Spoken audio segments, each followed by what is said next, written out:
Hi అండి, welcome to our channel. ఈరోజైతే ప్రతి ఒక్కరూ ఇంట్లో ఇబ్బందులు ఏంటంటే, నేను వెయిట్ లాస్ అవ్వాలి, నేను డైట్ చేయాలి, నేను మరీ వెయిట్ ఎక్కువైపోయినాను అని అయితే అనుకుంటున్నారు కదండి. దానికోసం ఏమేమో రెమెడీలు చేస్తున్నారు, యూట్యూబ్ చూస్తారు, ప్లస్ పక్కింటి వాళ్ళు చెప్పారని, ఎదురింటి వాళ్ళు చెప్పారని ప్రతి ఒక్కరు చేస్తారు కదండి. సో నేనైతే ఇప్పుడు మీకు ఒక డైట్ ప్లాన్ అయితే చెప్తున్నాను. అది నేను చేశాను, నేను వెయిట్ లాస్ అయ్యాను కాబట్టి మీతో షేర్ చేసుకుంటున్నానండి. మీకు కూడా యూజ్ అవుతుందని. అలాగే మన ఛానల్ని ఎవరైతే ఫస్ట్ టైం చూస్తున్నారో సబ్స్క్రైబ్ చేసుకోండి. ఈ వీడియోకి అయితే ఒక మంచి లైక్ ఇచ్చేయండి. ఎందుకంటే ఈ వీడియో మీకు యూజ్ అవ్వకపోయినా నెక్స్ట్ ఇంకెవరికన్నా యూజ్ అవుతుంది కదండి. సో వెయిట్ లాస్ అయ్యే వాళ్ళు కూడా ఈ వీడియోని చూసి వెయిట్ లాస్ అవ్వాలి అని అనుకుంటారు కాబట్టి సో ఈ వీడియోకి అయితే ఒక లైక్ ఇచ్చేయండి. అలాగే ఎవరైనా వెయిట్ లాస్ అవ్వాలి అనుకుంటున్నారో వాళ్ళకైతే ఈ వీడియోని షేర్ చేయండి. ఎందుకంటే ఇంత మంచిగా చెప్తున్నానంటే నేను వెయిట్ లాస్ అయ్యాను కాబట్టే మీకోసం అయితే ఈ వీడియోని అయితే షేర్ చేస్తున్నాను. సో మనం ఇంకా టాపిక్లోకి వచ్చేద్దాం. వెయిట్ లాస్కి మార్నింగ్ నుంచి డిన్నర్ వరకు ఏం ఫుడ్ తీసుకోవాలి, ఎలా మెయింటైన్ చేయాలి, ఏం చేయాలి అనేది అయితే మీకు ఈ వీడియోలో ఎక్స్ప్లెయిన్ చేస్తానన్నమాట. ఎక్కడైతే స్కిప్ చేయకుండా చూడండి. ఫస్ట్ మార్నింగ్ ఫుడ్ వచ్చి స్ప్రౌట్స్ అండి. ఈ స్ప్రౌట్స్ అంటే తెలుసు కదండి, మొలకెత్తిన విత్తనాలు. ఇవి తినడం ద్వారా మనకైతే ఆకలి త్వరగా వేయదు, అలాగే మనకి చాలా శక్తి వస్తుంది. దీంట్లో ఎన్నో విటమిన్స్ ఉంటాయి కదండి, ప్రోటీన్స్ ఉంటాయి. సో మనం మార్నింగ్ లేచిన ఒక 8 to 9 లోపల ఈ స్ప్రౌట్స్ మొలకెత్తిన విత్తనాలు తినేసేయండి. నెక్స్ట్ 11కి వచ్చే లోపల మనం ఏమైతే బ్రేక్ఫాస్ట్ చేసుకోవాలని ఉంటామో లైక్ ఇడ్లీ కానీ దోశ కానీ, నెక్స్ట్ ఇంకేదన్నా కానీ, దోశ కానీ అయితే ఒక్కటే తినండి, లేదు ఇడ్లీ కానీ అయితే 2 తీసుకోండి, లేదు మేము ఏదైనా జ్యూస్ తాగేస్తామన్నా జ్యూస్ తీసుకోండి. అది మీ మీదే డిపెండ్ అయి ఉంటుంది అనమాట. సో ఆ టయానికి ఏదో ఒకటి అయితే తీసుకోండి. ఆఫ్టర్నూన్ లంచ్ వచ్చి ఫుడ్ తీసుకోండి. ఫుడ్ తక్కువ తీసుకోండి, కర్రీ ఎక్కువ తీసుకోండి. అది కూడా కర్రీలో ఎక్కువ ఉప్పు కారాలు లేకుండా కొంచెం తక్కువ వేసుకొని కర్రీ ఎక్కువ, ఫుడ్ తక్కువ తీసుకోండి. అది కూడా ఒక లిమిట్గా అయితే తీసుకోండి. ఇంట్లో ఉండే వాళ్ళకి కొంచెం ఫుడ్ తక్కువ తినాలంటే కష్టమే, కానీ తప్పదనమాట. ఇంకా ఫుడ్ అయితే తక్కువ తీసుకోండి.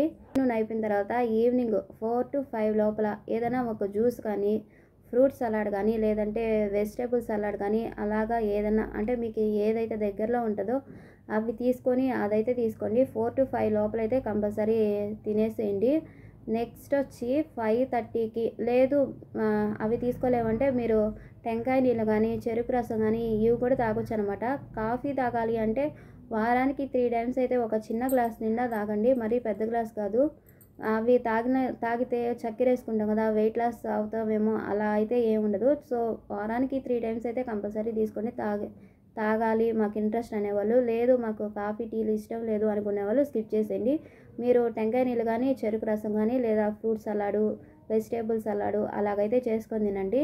నెక్స్ట్ వచ్చే లోపల మనకి ఈ ఫుడ్ అంతా పక్కన పెడితే మోస్ట్ ఇంపార్టెంట్ థింగ్ అండి ఇది వాకింగ్ అనమాట. వాకింగ్ అయితే కంపల్సరీగా చేయండి. వాకింగ్ చేసేవాళ్ళు మ్యాక్సిమం ఒక 1 monthలో 2 kgs or 3 kgs అండి కంపల్సరీ అయితే తగ్గుతారు.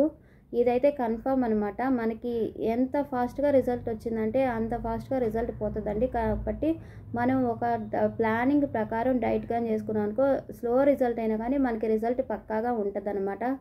అందుకని అయితే చెప్తున్నాను. నేనైతే వాకింగ్ చేశాను. వాకింగ్ ఎలా అంటే స్లోగా నడవడం కాదండి, మనకి వాకింగ్ చేసేటప్పుడు చెమటలు పట్టి ఆ గాలి కారినప్పుడే మనం వాకింగ్ సో డైలీ అయితే వాకింగ్ చేయండి. వాకింగ్ అనేది మాత్రం అసలు స్కిప్ చేయొద్దు. మీరు ఒకవేళ రైస్ ఎక్కువ తినాలనుకున్నా తినొచ్చు, కానీ వాకింగ్ మాత్రం అసలు స్కిప్ చేయొద్దండి. వాకింగ్లోనే మనకి ఈ డైట్ ప్లాన్ అంతా కలుస్తుంది అనమాట. మనం ఎంత వాక్ చేస్తే అంత త్వరగా వెయిట్ లాస్ అయ్యేది కాబట్టి ఉంటుంది. ఈ వెయిట్ లాస్ ప్లస్ పీసీఓడి తగ్గాలి అనుకునే వాళ్ళు కూడా కంపల్సరీ అయితే వాకింగ్ ఇంపార్టెంట్ అనమాట. సో ఈ డైట్ ప్లాన్లో వాకింగ్ వెరీ వెరీ ఇంపార్టెంట్. దాన్ని అయితే అసలు స్కిప్ చేయొద్దండి. ఇంకా నైట్ డిన్నర్ వచ్చేసి 6 to 7 లోపల అయితే డిన్నర్ కంప్లీట్ చేయండి. అది కూడా చపాతీ అయితే తీసుకోండి. చపాతీ అంటే మళ్ళీ ఆయిల్ వేస్తారు కాబట్టి రోటీ తీసుకోండి.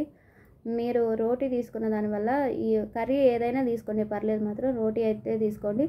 అది కూడా 2 to 3 వరకు తినొచ్చు అనమాట, ఏమి ఇబ్బంది లేదు. ఈ డైట్ ప్లాన్ అంతా చేసుకొని మాకు ఇంకా ఆకలేస్తుంది అన్న కాడ కొంచెం అయితే వేడి నీళ్ళు తీసుకోండి. వేడి నీళ్ళ వల్ల ఆకలి అనేది తగ్గుతుంది, అలాగే మనకి ఒంట్లో ఉండే క్యాలరీస్ అన్నీ కూడా కొంచెం కరుగుతాయి. మీ వీలుని బట్టి అయితే వేడి నీళ్ళు తీసుకోండి. వేడి నీళ్ళు తాగడం వల్ల మనకి చాలా హెల్త్ బెనిఫిట్ కూడా ఉందన్నమాట. సో ఈ డైట్ ప్లాన్ అయితే కంపల్సరీగా అయితే ట్రై చేయండి. ఎందుకంటే నేను తగ్గాను, మంత్కి 2 kgs వరకు తగ్గానండి నేను. సో మీకోసం అయితే దీన్ని ప్రిఫర్ చేస్తున్నాను. Thanks for watching. బాయ్ అండి. వీడియో నచ్చితే లైక్ చేసేయండి, అలాగే మన ఛానల్ అయితే సబ్స్క్రైబ్ చేసుకోండి. ఈ వీడియో మీకు యూజ్ అయినా లేదు మీ ఫ్రెండ్స్కి యూజ్ అవుతుంది అనుకున్నా తప్పకుండా అయితే షేర్ చేయండి. Thanks for watching. బాయ్ అండి.